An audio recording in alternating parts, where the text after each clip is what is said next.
We have heard a lot of talk about an expanded laptop ban on flights from Europe to the U.S.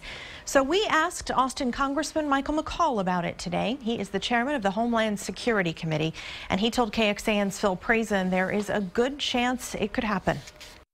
The lesson learned here is travel. The fact that as we squeeze the caliphate in Iraq and Syria, we're going to have more and more of these foreign fighter types coming back to where they came from, in this case, Europe.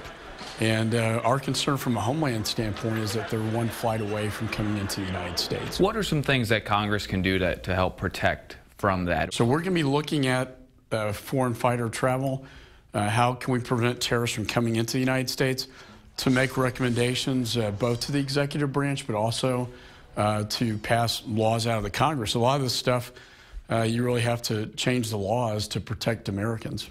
And would that be more of kind of things you can and can't take on planes? Is this who can fly? What are your thoughts on the specifics? Well, a lot of, and a lot of it also is making sure that European standards are up to par with the United States standards. Right now, they're not. Right now, I think Europe is wide open to these types of attacks. They've had about 10,000 foreign fighters that have gone to the region to fight, and then many have come back, and they don't have the same airline safety measures that we have, watch lists, that sort of thing. So we're trying to develop a more robust security standard in Europe, which in turn will protect the United States.